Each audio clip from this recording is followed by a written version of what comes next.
William Shakespeare's A Midsummer Night's Dream is a comedic play that intertwines love, magic, and mistaken identities in a fantastical Athenian setting. The story unfolds over a few days, blending the lives of mortals and fairies in a world where enchantment complicates human desires. The play explores themes of love's irrationality, the fluidity of identity, and the interplay between reality and illusion, all wrapped in a light-hearted, chaotic narrative.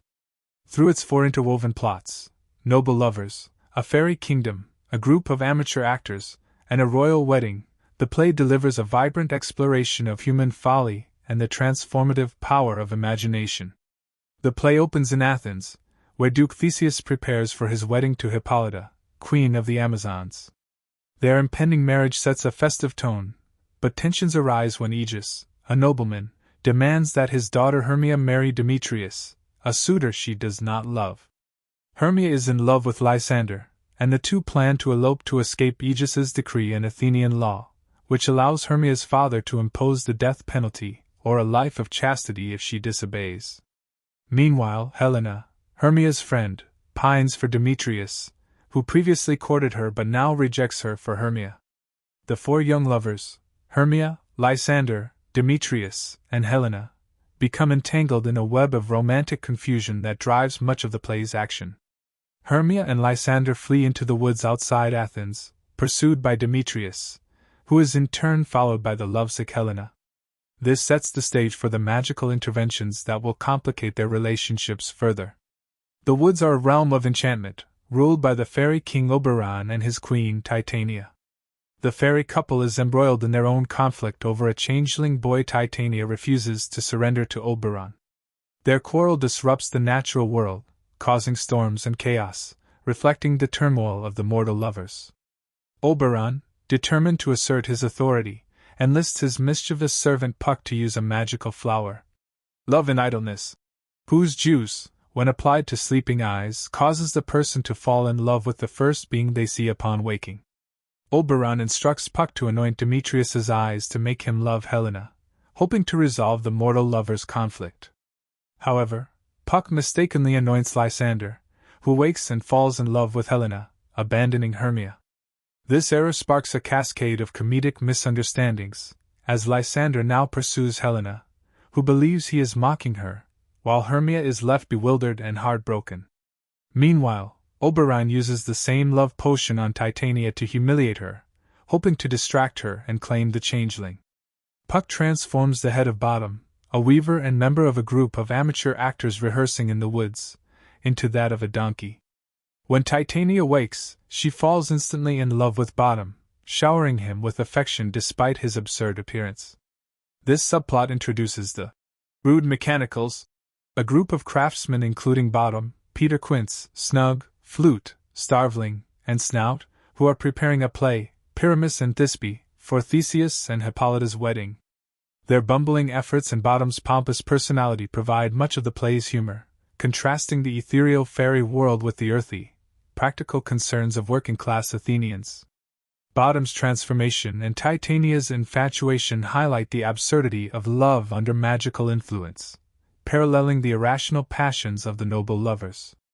As the lovers' confusion deepens, Puck's mischief escalates to chaos. Oberon realizes Puck's mistake with Lysander and orders him to anoint Demetrius's eyes correctly. Now both men are enamored with Helena, leading to her distress, as she suspects they are conspiring to mock her. Hermia, feeling betrayed by Helena and abandoned by Lysander, accuses her friend of stealing her lover. The women's friendship frays, and the men, now both vying for Helena, nearly come to blows. The woods become a stage for emotional turmoil, with accusations, jealousy, and heartbreak driving the four lovers to the brink. Puck revels in the chaos, embodying the capricious spirit of the fairy world, where human emotions are toys for supernatural play. Oberon eventually takes pity on the lovers and instructs Puck to restore order. Puck uses magic to separate the quarreling lovers and correct the love potion's effects, ensuring Lysander loves Hermia again and Demetrius remains enchanted with Helena. Titania is also released from her spell, reconciling with Oberon after relinquishing the changeling. Bottom is restored to his human form, though he retains vague, dreamlike memories of his time with the fairy queen. The resolution of these romantic and supernatural entanglements is swift and neat, reflecting the play's comedic structure, where chaos gives way to harmony. The lovers, now paired correctly, Lysander with Hermia and Demetrius with Helena, return to Athens, their conflicts resolved as if by a dream. Back in Athens, Theseus and Hippolyta encounter the lovers in the woods and, learning of their reconciled affections, agree to a triple wedding, Theseus with Hippolyta, Lysander with Hermia, and Demetrius with Helena. Aegis's objections are overruled, and the play shifts to the wedding festivities, where the mechanicals perform their hilariously inept rendition of Pyramus and Thisbe. The performance is riddled with errors, from mispronounced lines to over-the-top acting, delighting the noble audience with its absurdity. The play within a play serves as a humorous reflection on art, performance, and the blurred line between reality and fiction, as the mechanical's earnestness contrasts with their lack of skill. The wedding celebration concludes with a sense of communal joy, uniting the mortal characters in a shared experience of laughter and love. The fairies return in the final scene, blessing the newlyweds' homes with good fortune. Puck delivers an epilogue, addressing the audience directly and suggesting that the entire play might be dismissed as a dream if it has not pleased them. This metatheatrical gesture underscores the play's exploration of illusion, inviting the audience to question the nature of the story they've witnessed. The fairy blessing, led by Oberon and Titania, restores harmony not only to the mortal world but also to the natural order, as their reconciliation ends the disruptions caused by their earlier feud. The play closes on a note of enchantment and goodwill, with Puck's speech reinforcing the dreamlike quality of the narrative. A Midsummer Night's Dream is a masterful blend of comedy and fantasy, weaving together multiple threads to explore the capricious nature of love and the power of imagination. The noble lovers' romantic entanglements, driven by both human passion and magical interference, reveal love as both irrational and transformative.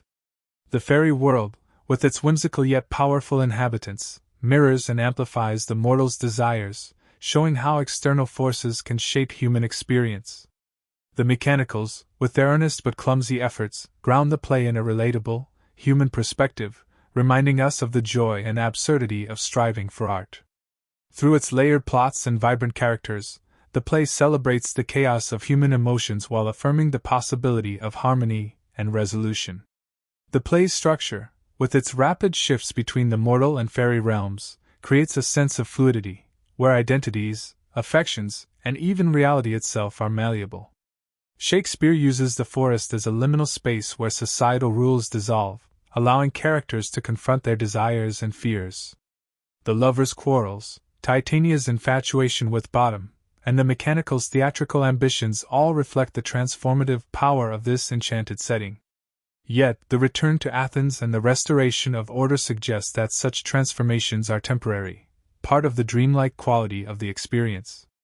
The play's humor, drawn from mistaken identities, exaggerated performances, and the absurdity of love under enchantment, keeps the tone light, even as it touches on deeper questions about control, agency, and perception. Ultimately, A Midsummer Night's Dream is a celebration of love's complexity and the human capacity for wonder. It invites the audience to embrace the irrational, to laugh at folly, and to revel in the fleeting magic of a midsummer night. By blending the mundane with the fantastical, Shakespeare crafts a timeless comedy that speaks to the enduring power of imagination and the unpredictable nature of the heart.